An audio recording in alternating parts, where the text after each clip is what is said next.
할렐루야. 2부 예배도 못 드리겠습니다. 어제 메일 큐티를 했는데 AI로 하다 보니까 그 프로세서가 완성이 제대로 안 돼가지고 올리지 못했는데 어제까지 완성할 수 있도록 하겠습니다. 그동안 제가 찬양을 안 불렀더만은 제 아는 지인들이 왜 찬양을 안 부르냐고. 그래서 또 찬양을 또 여러분한테 또 들려줘야지 돌아간다 생각하네요. 제가 그 댓글에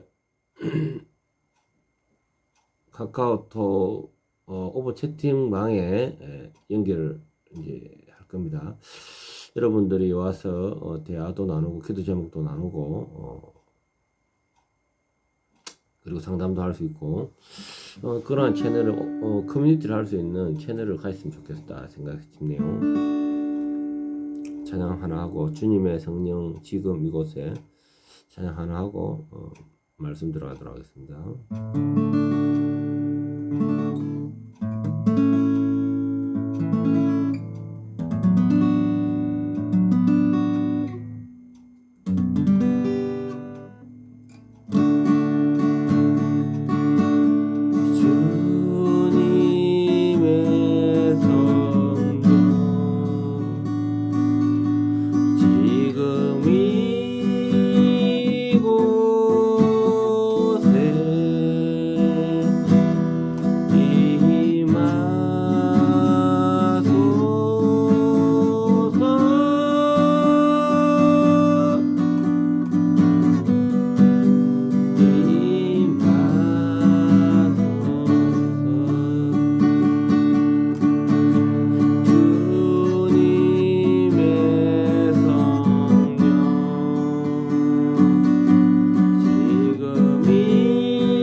예배 시작할 시간이 돼서 적당히 끊었습니다. 예.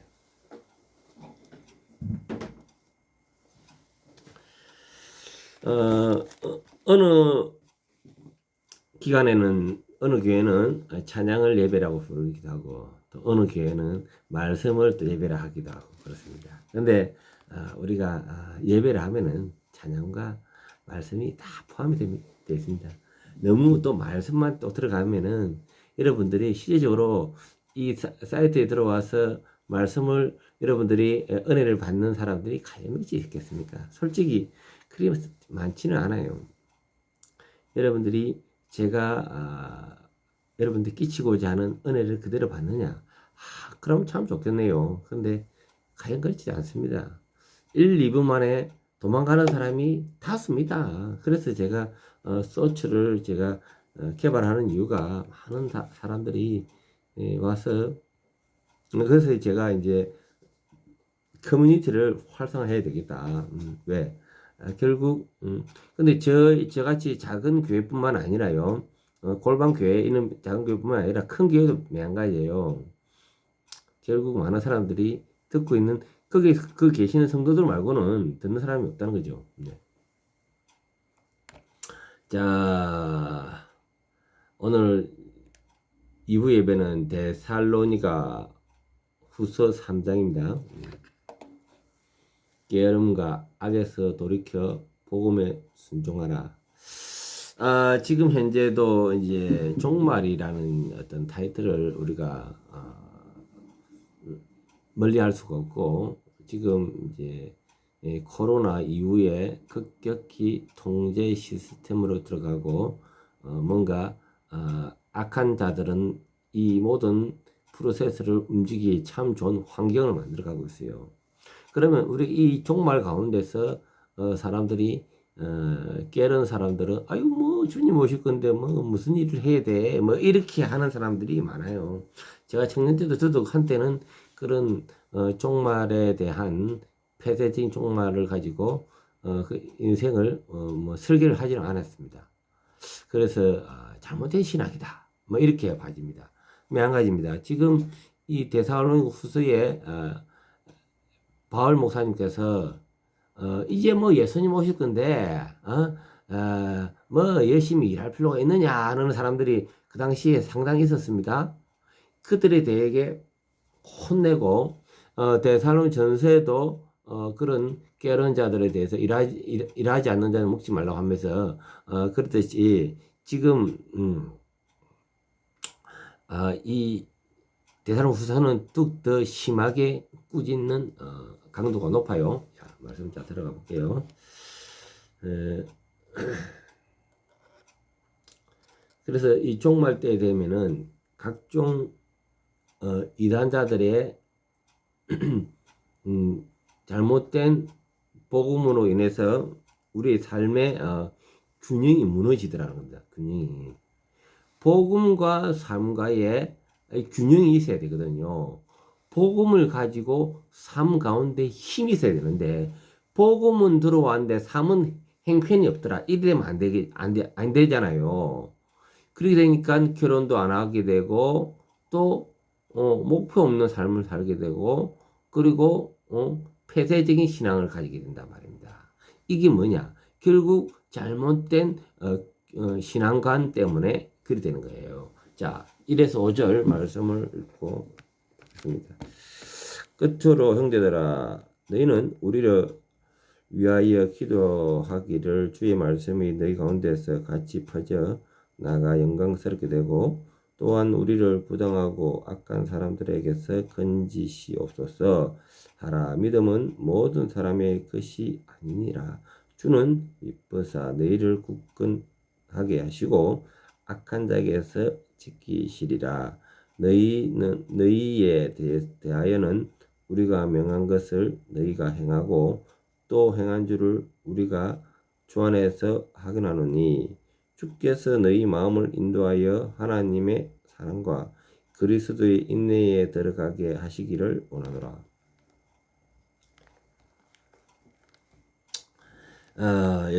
바울 목사님은 이 복음이 편만하게 펴지기를 원했습니다. 퍼져나가기를 원했는데 그런데 동시에 악한 자들이 이렇게 말씀에 짓눌른 거죠.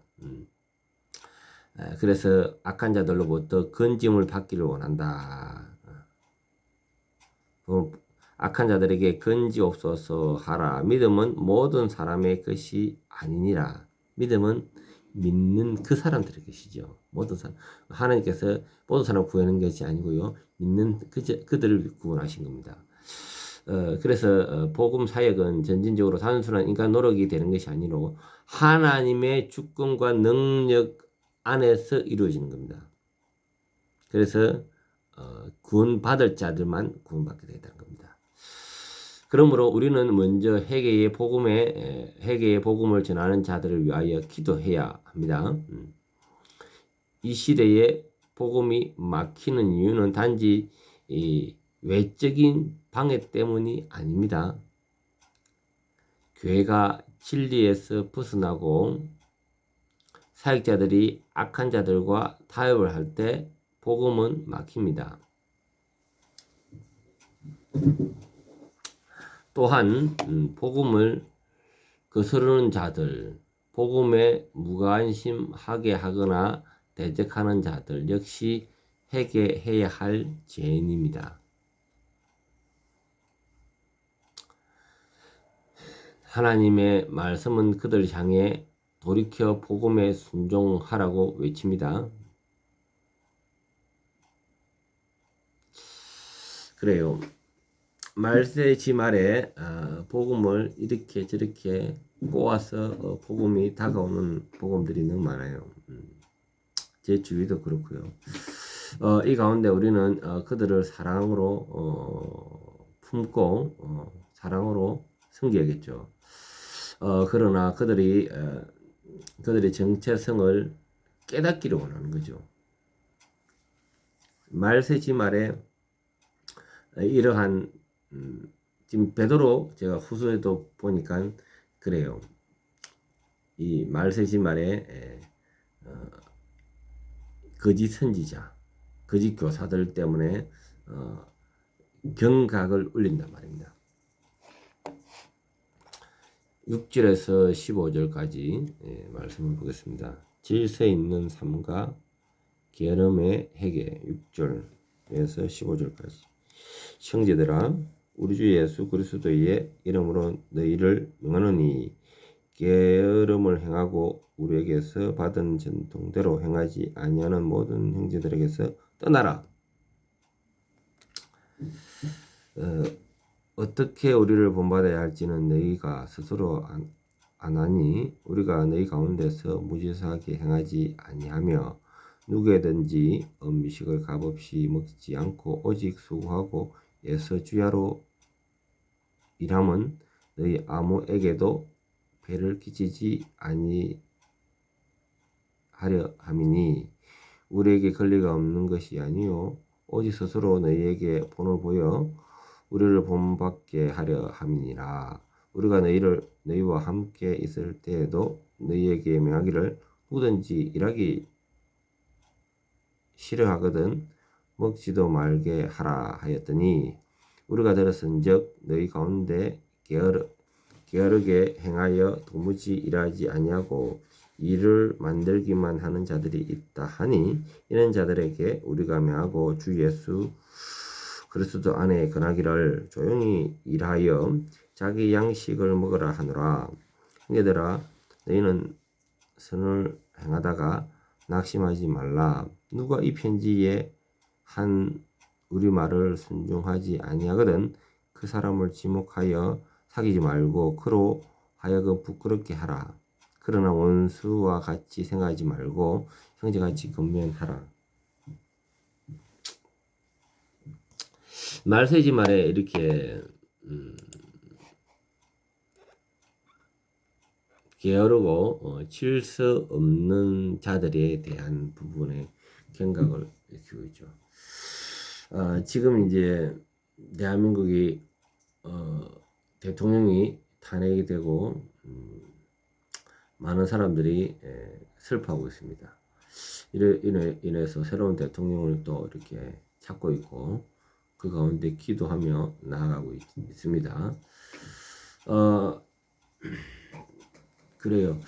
저 또한 뭐 이렇게 애국 활동을 많이 했던 사람 중에 한 사람인데 이로 인해서 우리 기존에 이제 성도님들이 너무 자기 삶을 생활을 다 내려놓고 그것에만 집중하는 것 또한 좀 문제가 있지 않는가 이런 부분에 왜 그러냐면 제가 그랬고 그런 부분에서 좀 규모 있는 삶을 살아야겠다. 자, 이 단락은 어쨌든 게으름에 대한 근면이고요. 대사로는 교회에 종말이 곧 오니까 일하지 않아도 된다는 무책임하고 무질서한 삶을 살던 사람들이 있었습니다. 네. 그때만 있느냐? 지금도 있다는 거죠. 곧 예수님 오실 건데 이런 가운데 뭐 삶을 피폐하게 살고 질서 없이 요새 핸드폰 만지면서 인생 보내기 참 좋습니다. 예. 바울은 그러한 자들을 형제처럼 건면하되 떠나라고 말합니다. 게으름은 단순히 생활 태도뿐만 아니라 복음에 불순종하는 죄입니다. 우리 계획주의의 성도의 삶이라는 것은 근면한 삶이죠. 자기 일에 충실하고 자기 삶에 충실해야 됩니다.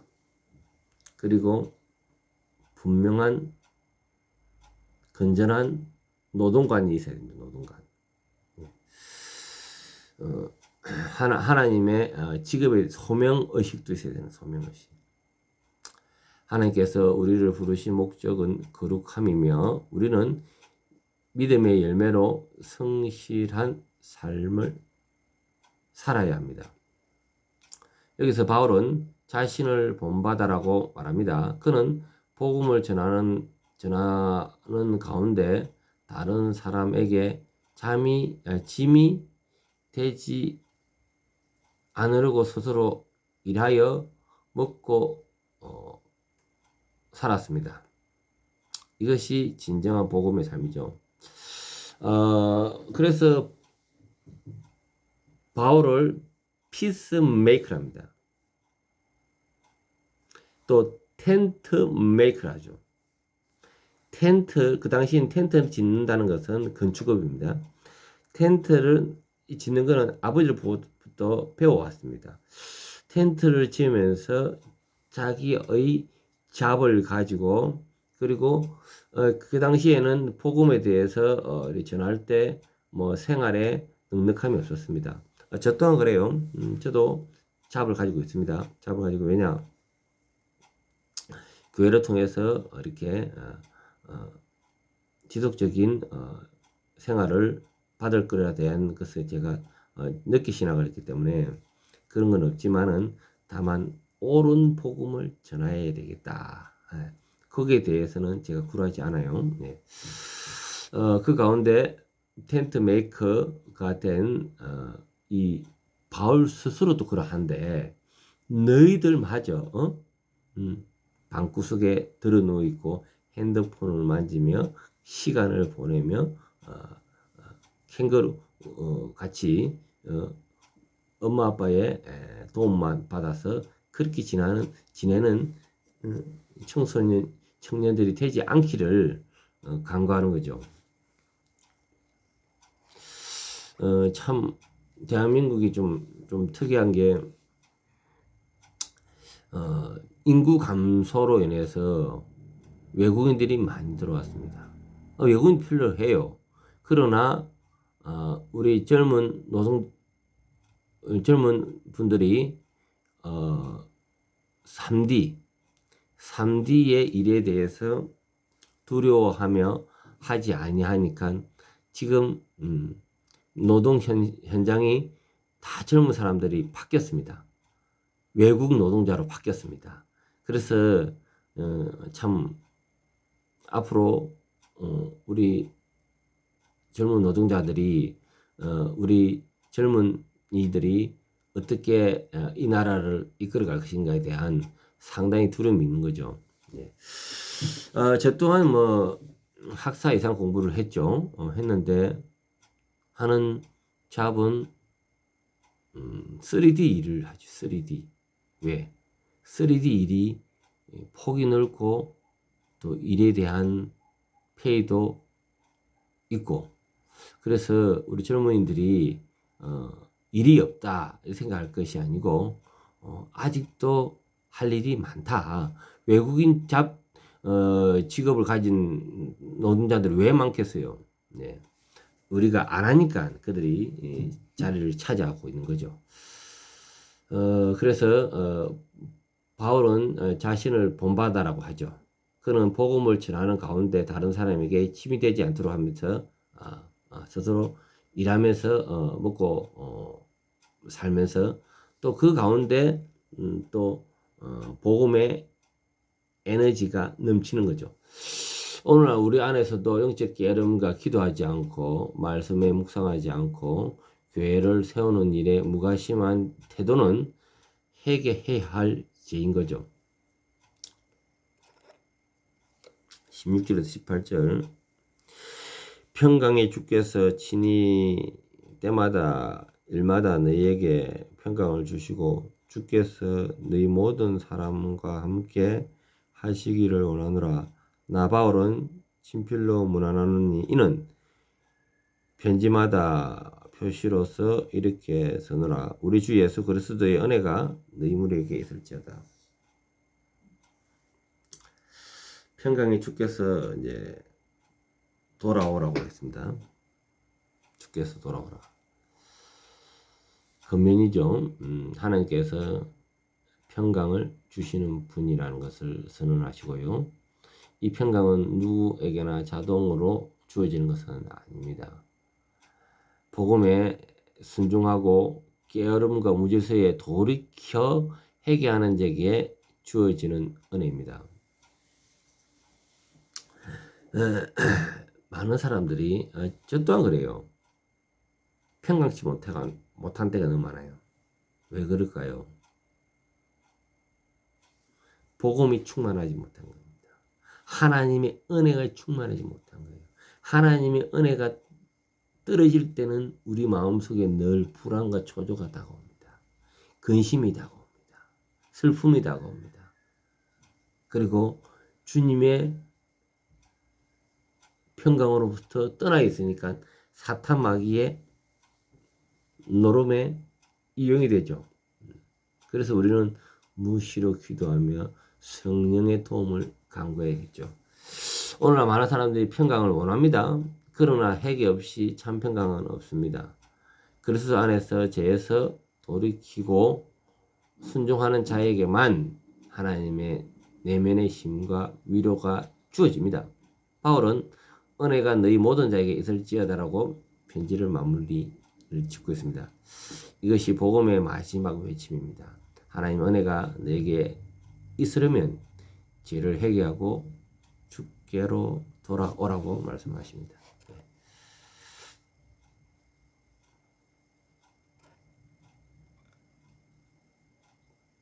마지막으로 데살로니가 교회에게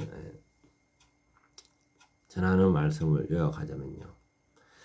복음에 무관심한 자들, 사역에 깨른 자들, 질서를 거스르고 책임을 회피하는 자들, 그들에게 복음에 순종하라고 바울 목사님께서 외치십니다. 자, 기도하고 마치겠습니다. 주님, 회개하고 복음에 순종하고 하나님의 은혜에 가게 도와주시옵소서. 예수님 이름으로 기도합니다. 아멘.